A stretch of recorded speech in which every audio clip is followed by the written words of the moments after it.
What's going on? This is Chris.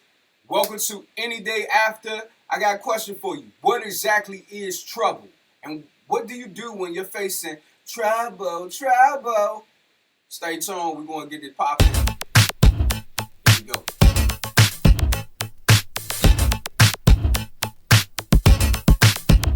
Good morning. So the question is, what is trouble? What do you do when you're facing trouble?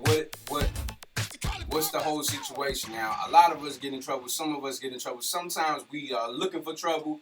Sometimes trouble's looking for us. So what do we do when we're facing trouble? What does that even mean? I want you to identify what trouble is for you right now and really think about why.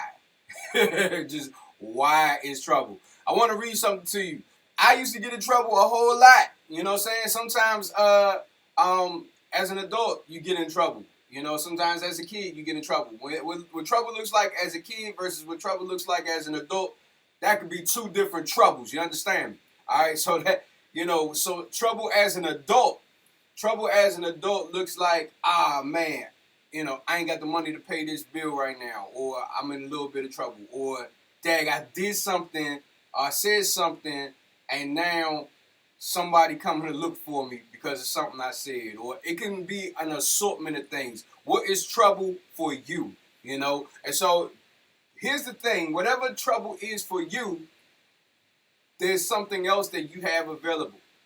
I remember playing tag when I was a kid, and when you play tag, what you had to do to keep you safe was to get to this thing called base. If you were able to get to base was a wonderful place for you to be so that you could get out of the pursuit, so you could get away from the pursuit, from whoever was it.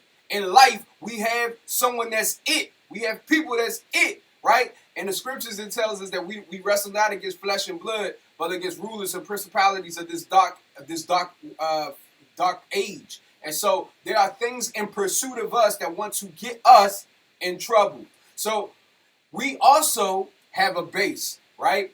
In base, that is our refuge. And God provides a refuge for us in real life, right? So here it is, Psalms chapter 46, it says this. It says, God is our refuge and strength, an ever-present help in trouble. God is our refuge and strength, an ever-present help in trouble. The second verse says this. It says, therefore we will not fear, though the earth give way and the mountains fall into the heart of the sea. Though its waters roar and foam and the mountains quake with their surging, there is a river whose streams make glad the city of God, the holy place where the Most High dwells.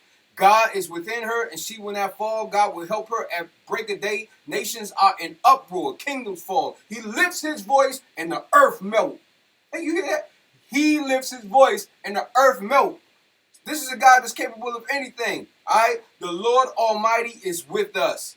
I want you to say that. The Lord Almighty is with us.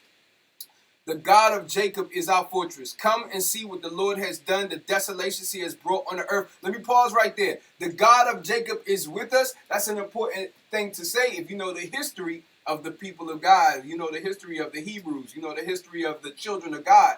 Jacob, the God of Jacob, the descendants of Jacob, had so many miracles performed for them. God looked out for them so much. God called him his own people, his chosen people, and God did incredible things for them, right? So a God that was able and capable of working miracles is with us, right? A God that is strong and mighty is with us. A God that will blow the mind of the opposition away is with us. He's with you if you know him, right? So come and see what the Lord has done. The desolations he has brought on the earth. He makes war cease to the ends of the earth.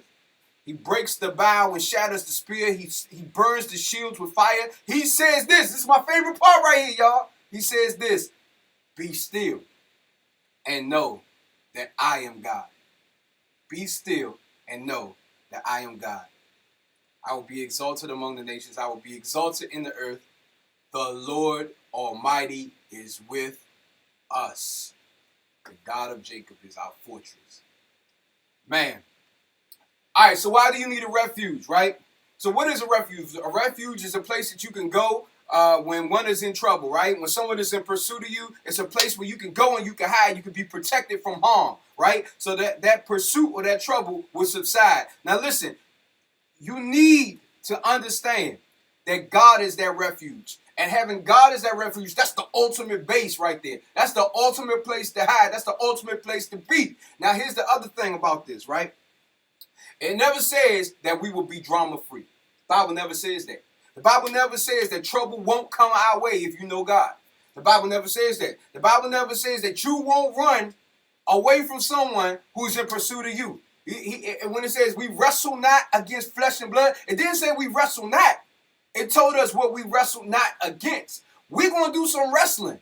We're going to be wrestling against these dark forces that are coming against us. We got to do some fighting. We got to do some chasing. We got to do some running. And so if you're like me, you're one of those type of people, hey, look, I don't run from anybody, bro.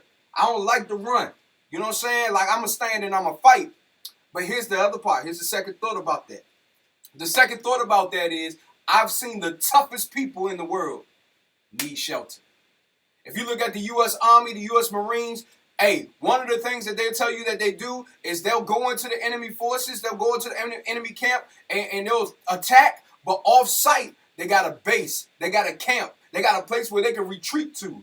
You know why? Because that's not soft, that's not cowardice, that's not a weak. What that is smart. It's a strategy. It's strategic. It's brilliant. You got to have a place to run and be safe so that you can recoup and get back out there on the battlefield. Now here, this is what it's saying. This is what it says. It says in the first verse, it says, God is our refuge and strength. God is our refuge, our base where to go, and he's our strength. And we're going to need strength to build up what we need, to recuperate the energy we need to fight again. You're going to be facing troubles in life where sometimes you're not strong enough to fight it by yourself. You need to go back and you need to hide under the shelter of the Almighty. You need to be able to hide within him. And guess what? While you're in him, that's the safest place you can be. But while you're in there, he gives you strength. He gives you power. He lifts you up. All that comes from him so that you can get back out there and face and wrestle against those principalities and the things that are coming against you to destroy you against that enemy. So you can stand and fight, and he will fight the battle for you. You know why? How do I know this? Because he says, be still. Stop trying to do too much, Slim. Stop trying to, work everything out. Be still. Well, I need to run over here. I need to attack this. I need to make this thing move. I need to pick up this joint because I'm in a situation I can't wait for. No, be still. Be still and know that I am God. The last thing is God says he is an ever-present help. In this passage of Psalms 46, he says, I am an ever-present help. Woo! Man, do you know what that means? Ever-present is an absolute term. God says what he means and means what he says. And he said he's an ever-present help. That's mean he's going to be there from the beginning to the end. Ever. Absolute term. You ain't got to worry about it. No matter how small the trouble is, God will be there. You know how tall, how big the trouble is, God is there. God is there with you. And so often we think that God, when we see trouble, that God has abandoned us. No! God has not abandoned us. He said he'll never leave us nor forsake us. And this is reinforcement right here because he says, I am an ever-present help. You just got to see me as your refuge. That's what he's saying. You just got to know that I am your strength. You just got to know that you need to retreat. You need to come into me. I am your refuge. I'm your fortress. And I'm the best fortress that you'll ever have. Today, I want to encourage you to consider what you do when you're in trouble. Who do you run to?